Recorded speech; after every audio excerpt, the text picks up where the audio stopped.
Yan, so hello mga ka-idol, no. So ito ang aking morning routine bilang isang single father, no. So nung buhay pa naman yung aking asawa, ganun din naman ginagawa ko. Ako rin naman ang kumikilos dito. So sanay na ako dito sa pagkagamit ng kitchen natin. Yan, so ang natin ginawa nagprito muna ako ng egg, no. Tapos ayan na, hotdog na yung piniprito ko at nagre-ready na ako mag-ready ng kape. So Nescafe decaf na pala yung kape natin para less tayo sa acid at medyo bawas ang caffeine yata. Kung yung nakamali, please correct me if I'm wrong. So ayan na, at nagpe-prepare na rin ako ng kanyang gatas. So ayan, at tayo yan nga pala yung tattoo natin, no? Nakita nyo na yun sa TikTok ko. Kakapagawa ko na yung araw niya. So isang araw yan today hanggang gabi. Yan, so yan. Baka naman Nescafe decaf, baka naman meron tayo dyan. Yan, okay yan. Hindi lang siya sing tapang, pero at least same naman ang lasa. So nalagyan natin ng half na asukal lang. Yan, so half ng asukal lang ating ilalagay, half teaspoon lang. Usually sobrang takot ko dahil sa nangyari sa asawa ko, talagang mag-iingat na rin ako sa paggamit ng sugar. So half teaspoon lang yan, half lang, medyo nagumbok lang pero half lang talaga. Yan, so after nun nalagay ko na rin tong kape. So hindi ko silalin sa garapon, talagang ganyan lang din tayo, no. So yung papalit ko minsan sa morning ang Nescafe na kape at yung Milo. So yan mga ka-idol, solve na solve yan. Pag umaga yan ang hinahanap ko, kahit pag umuwi ako dati nagbabiyahe, nahanap ko lang din talaga kape. Dati 3-in-1, medyo natakot na talaga ako sa diabetes. Diabetes is real. At ito na nga lang mga ka-idol natin, back import tayo from Kawali. Check natin baka tayo masunugan ng ating niluluto. So ganyan na itsura natin, no? Lagi tayo naka-headband mga idol, kasi sa haba ng buhok natin talaga magpapalonghair ako hanggang mag-1 year ang aking pinakamamahal na asawa. So yun nga, ganito na ang gawain ng isang single father, no? So ganyan. Magre-ready tayo. Yun nga pala, no, ba't ako gumamit ng paper plate, kasi bagong tattoo tayo. Talagang sabi 3 days daw tong plastic. So paper plate muna, tiis muna, pogi muna.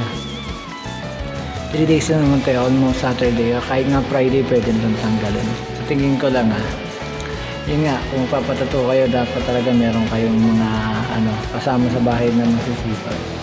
So syempre sa akin, ako talaga ang kumigilo sa bahay. So yan, tapos yan naman, napilitan tayo ng siomay. So yung binababaan ko rin sa kung siomay or yung mga ulam namin kagabi, mga luto. Pero ngayon kasi siomay, kasi easy lang yung siomay lutuin. Tsaka saglit lang din yung spoon nila na 5 hours. Sinusog na yung oras from 3:30 to 7:30. Maaga lang talaga kami kasi meron pa siyang mga competition na pupuntahan, mga ka-idol. So, talagang sanay naman na tayo dito sa ganitong kilusan. Kaya hindi naman ako talaga magreklamo kung ano man yung ating ginagawa araw-araw, dahil same na same. Ayan, nire-ready ko rin gatas na anak ko kasi araw-araw talaga may gatas siya. So big boy na yan Kaya pinapagatas ko yan. Nalagyan ko muna yun ng kalahating mainit na tubig, tapos anong kumakain siya. Tapos pagkatapos na siya kumain, lalagyan ulit ng mainit yung hot para mainit pa rin yung gatas na iinumin niya. So talagang ganyan ang ating mga gawain mga ka-idol, no? Bilang magulang dapat tayong kumikilo sa bahay. Ayan, chill lang tayo. Yan, kapag ako ulit ang pinakamamahal na asawa, yun. Yan, lagi ko na siyang kasama mga ka-idol. Yan, yung anniversary namin at parang birth year namin pareho ng asawa. So happy ako sa pinatato ko dahil siya ang aking inspirasyon sa bawat araw na lumilipas. So let's get it on.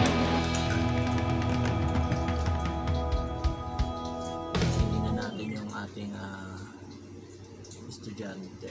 At ayan, yung daily routine natin. So, ano ko na lang, ako na yung konting pagkain natin. At eto na nga mga ka-idol, yan, sinalinin na natin yung gatas niya, no? At isang malupitang pagtawag na sa aking anak na siya ay kakain na, dahil sabay kami mag-almusal. Kaya karaniwan yung araw-araw naming gawain, sabay kami mag-almusal, tapos ready ko yung damit niya. So ito na nga, at tatawagin ko ng aking anak. And pag bago magising yan matagal-tagal pa yan medyo may katagalan din kasi itong maligo. Isang oras, dati nga 1 oras kalahati. So ayan, hainin ko na lang din siya. At siyempre rin, para siyang empleyado, napakaraming mga papel na inasikaso araw-araw. Minsan pa nga ako nagpiprint nito mga ka-idol, kasi hindi niya na kaya talaga, full na yung schedule niya. Sa kasi yung SSG. So yan, papalamigin natin si Siomay. At hinango ko na para di na makalimutan at masunod pa. Sobrang busy ng anak ko kakagising pa lang itignan na yung mga message ng kanyang mga teacher at mga klase. Yan, para ma-replyan agad. Sabi ko kumain muna. Ayun ang kanyang gawain. Hinihimas-himas ko ang kanyang ulo dahil at least para maibsan yung kalungkutan sa pagkawala ng kanyang pinakamamahal na ina. Pinakamamahal kong asawa siya. Siyempre, sasabayan ko na rin siyang kumain para sabay din masahin sa oras sa pagkain. Sabi kaming kakain para matapos. Yan. Binibili ko naman akong pinakamamahal na kape na matabang. Sa totoo lang matabang yung kape ko. Hindi ito katulad yung mga 3 na naiinom ko, pero natakot talaga ako simula na nawala yung asawa ko. Nag-iingat na rin ako sa sugar at sa mga maaalat na pagkain. Usually, ngayon lang tuwing umaga nakakain ng processed food, pero usually ayaw na talaga din namin kahit paano. Egg lang talaga. Yan. So ang rep namin, tsaka yung pinakabahay, hindi na kami bibili ng mga dilata, mga ka-idol. Puro prutas, gulay, soft drinks once a day, once a month, once a week. Dito pa once a week na lang ang soft drinks. Tuwing Friday yan usually. So ito ang aming araw-araw na gawain mga idol ko. At sana nalibang kayo sa panonood. At marami pa ako i-upload ng video. So sana na-inspire kayo kung kayo man ay single mom, single dad katulad ko. Pinipilit pa rin kayanin kung ano yung darating. So sana someday itong anak kong to makatapos ng pag-aaral at meron na rin siyang baon sa sarili niya na diploma or kanyang profession. So lagaan niyo na yung mga anak niyo mga ka-idol at kita tayo sa sumunod na vlog. So peace out tayo.